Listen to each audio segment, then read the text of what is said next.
sekarang kita alihkan perhatian kita ke masing-masing pembicara ini. Pertama, saya panggil rekan Profesor Syarif Hidayat untuk menyampaikan makalahnya tadi mengenai pendidikan politik bagi pemilih. Silakan Pak Syarif.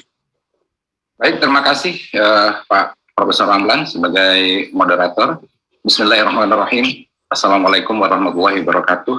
Senang sekali pada kesempatan ini diberi kesempatan untuk sharing pemikiran tentang pentingnya atau urgensi untuk melakukan pendidikan politik warga.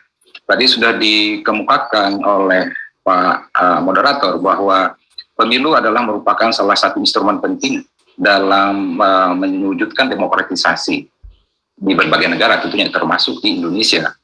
Tapi sayang, sistem pemilu proporsional terbuka yang diterapkan di Indonesia ini, Pak Ramlan agak keras menyampaikan tadi, itu gagal dalam mencapai tujuannya atau dalam mewujudkan demokratisasi. Nah, tadi sudah ditunjukkan bukti-buktinya, tapi kita kemudian bertanya, nah kemudian bagaimana untuk mengatasi persoalan ini? Apakah perlu diperbaiki melalui regulasi? Tadi juga sudah disinggung oleh Pak Ramlan, bahwa regulasi sudah dilakukan. Tetapi yang membuat regulasi adalah state, ada lembaga di dalamnya, ada DPR tentunya, dan juga ada partai politik. Sehingga akhirnya regulasi itu tidak banyak mengakomodasi kepentingan-kepentingan untuk perbaikan tadi, karena prosesnya sendiri adalah cenderung mengikuti pola jeruk makan jeruk, gitu. Karena partai politik hanya mengakomodasi kepentingan partai politik. Nah, kemudian kita beralih, apakah parpol itu juga bisa melakukan perubahan ini? Nah, ternyata parpol yang diharapkan menjadi agen perubahan untuk menuju demokratisasi, ternyata parpol itu sendiri menjadi bagian dari permasalahan. Nah, atas dasar itu, maka Pak moderator tadi dalam pengantarnya ini pentingnya atau urgensi melakukan gerakan sosial atau gerakan akar rumput. Ya tentu gerakan akar rumput ini adalah suatu konsep yang sangat besar. Banyak dimensi yang harus terlibat dan harus digarap untuk dia bisa bergerak gitu, di akar rumput itu. Nah, salah satu di antaranya yang menurut saya memiliki nilai pengungkit besar untuk melakukan gerakan akar rumput, terutama dalam membangkitkan kesadaran politik masyarakat, yaitu melalui pendidikan politik warga. Nah, atas dasar itulah, maka pada kesempatan ini, saya akan menyampaikan materi dengan tema besar, yaitu transisi demokrasi dan urgensi pendidikan politik warga. Nah, Bapak, Ibu sekalian, tadi sudah disebut oleh Pak moderator, sudah melewati 2 dekade reformasi dan sudah memasuki dekade yang ketiga. Gitu. Tetapi bila mana kita ikuti diskursus terakhir ya, kalau kita simak katakanlah mulai dari tahun 2017 ya. Nah, ada kecenderungan diskursus terakhir ini berkesimpulan bahwa Indonesia berada pada stagnasi demokrasi. Nah, di antara terminologi yang muncul akhir-akhir ini dalam melabeli bagaimana karakteristik demokrasi di Indonesia, misalnya Indonesia sedang mengalami democratic in decline, kemudian democratic backsliding, kemudian ada juga muncul istilah democratic regression, dan ada juga, ya termasuk saya di dalamnya, menyebut dengan terminologi democratic U-turn, ya, demokrasi yang mengalami putar balik, kayak gitu, U-turn gitu. Nah, di antara indikator-indikator dari stagnasi demokrasi itu adanya xenofobia politik populis, yaitu xenofobia politik populis ini ada kecenderungan untuk memanipulasi isu-isu populis seperti isu primordial ya untuk kepentingan politik, misalnya isu etnisitas, isu agama, religi, dimanipulasi untuk kepentingan politik praktis untuk mendapatkan suara.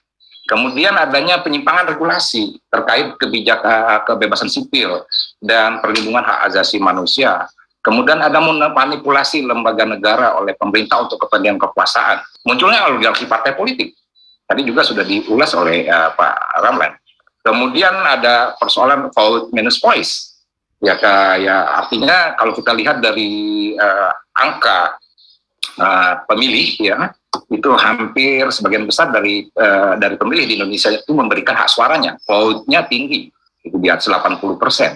Tetapi apakah suara yang diberikan pada saat pencoblosan itu menjadi voice, menjadi suara ketika setelah menjadi presiden dan juga ketika setelah duduk di kursi menjadi anggota DPR maupun DPRD? Apakah vote yang mengantarkan mereka ke kursi itu menjadi voice, disuarakan? Nah, ini juga ternyata yang terjadi adalah vote minus voice. Nah, kemudian adanya politik transaksional. Ya misalnya ada vote buying dalam pemilu. Nah, ini contoh, ini diantara beberapa indikator yang menunjukkan adanya terjadi stagnasi demokrasi. Nah, kemudian indeks demokrasi Indonesia juga menunjukkan kecenderungan stagnasi itu. Stagnasi demokrasi. Kalau disimak data indeks demokrasi Indonesia dari tahun 2009 sampai 2020, seperti ditunjukkan dalam grafik ini, dia cenderung flat. Terakhir di 2020 73,66 dan kategori ini termasuk kategori sedang. Jadi terperangkap dalam kategori sedang. Sementara untuk mencapai substantif demokrasi itu harus di atas 80, yaitu kategori baik. Nah, pertanyaannya kemudian bagaimana menjelaskan kecenderungan stagnasi demokrasi tersebut berdasarkan perspektif state society relation sekaligus di mana posisi penting dari pendidikan politik warga. Kalau kita baca transisi demokrasi ini dari perspektif state society relation secara simplifikasi ya, atau sederhana itu bisa digambarkan dalam chart seperti ini. Nah, saya akan mulai dengan bagaimana karakteristik state society relation pada rezim otoriter. Nah, pada rezim otoriter, hubungan antara negara dan masyarakat itu cenderung top down, satu arah, dan di tubuh negara di state itu dimonopoli atau dikuasai oleh segelintir elit. Nah, dan negara sangat dominan, society hanya dijadikan objek. Kemudian kita ingin bertransisi menuju substantif demokrasi yang tentunya gini, ya, di mana relasi antara negara dan masyarakat itu diharapkan untuk terjadi interaksi dua arah.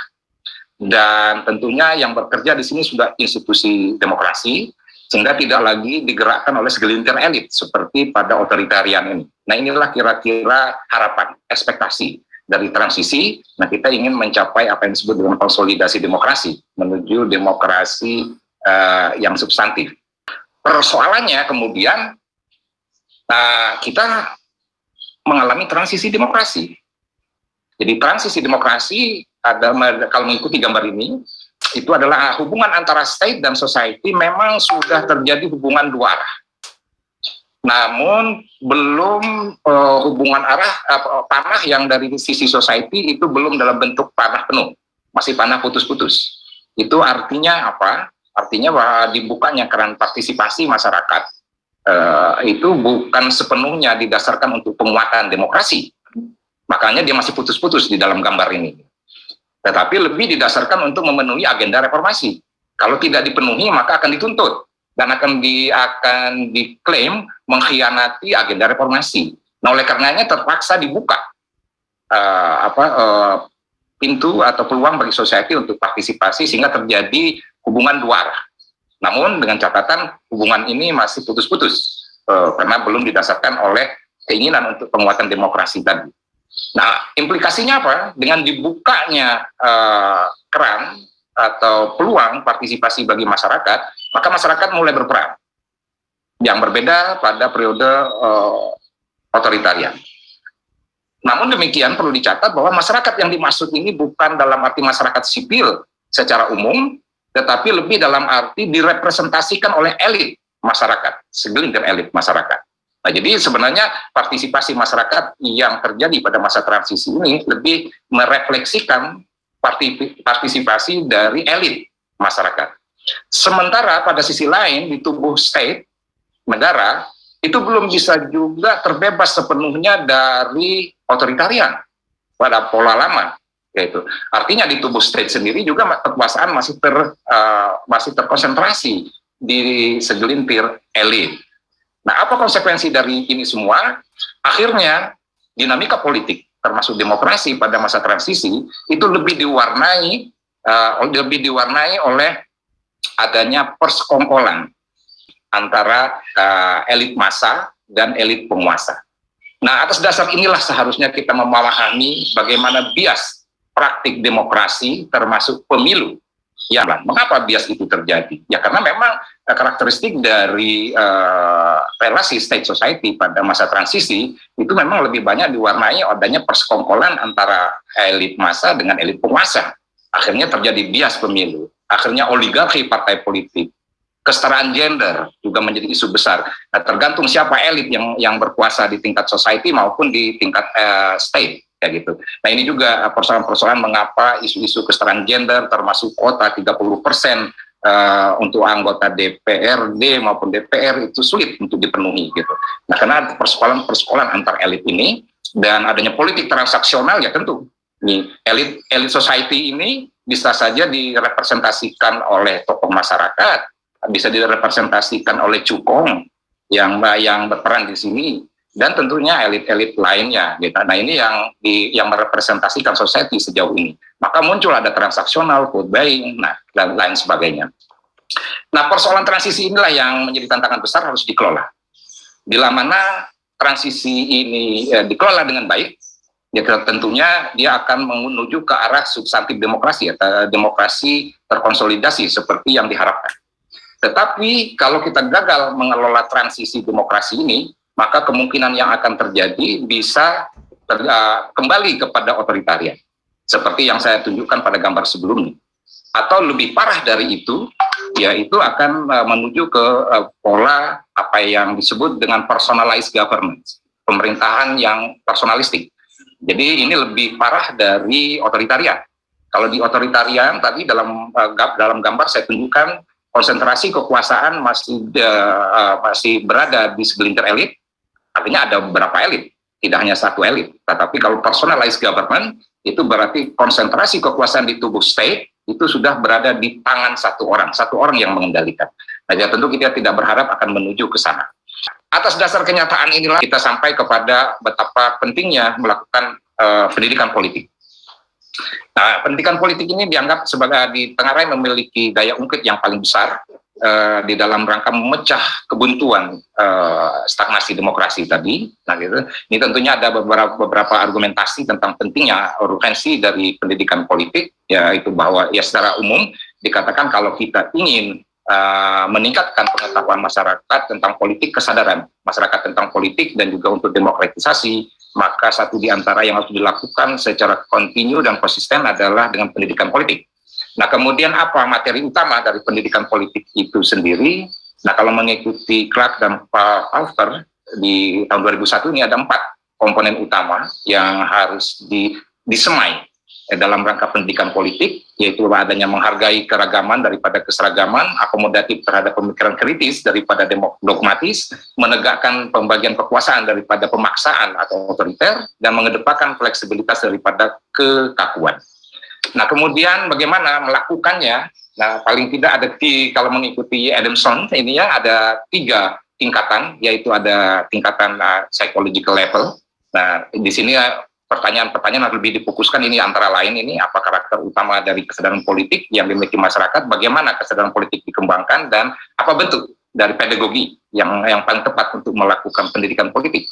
Nah, kemudian tingkatan berikutnya, tingkatan kedua yaitu institutional level. Nah, pada konteks inilah kita mulai merumuskan apa materi yang harus disosialisasikan sehingga bisa mentransformasi dari political common sense menjadi political critical consciousness. Nah, siapa pelaku? Nah, di sini bisa antara lain secara formal adalah sekolah, organisasi masyarakat, nah ini peran dari teman-teman NGO, gerakan sosial tadi, maupun organisasi profesi, dan lain sebagainya.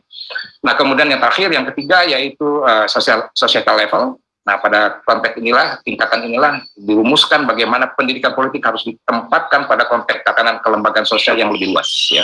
Bagaimana implementasi dari pendidikan politik itu sendiri, dan bagaimana tatanan sosial dapat dipahami secara holistik dan praktis dalam narasi pedagogis. Nah, itu yang tahap ketiga, dan saya kira itu materi yang bisa saya sampaikan, dan izinkan saya menutup presentasi ini dengan mengutip apa yang disampaikan oleh Acemoglu. Dia mengatakan nation fail not because of their geography and cultures, but because of extractive political institution. Terima kasih.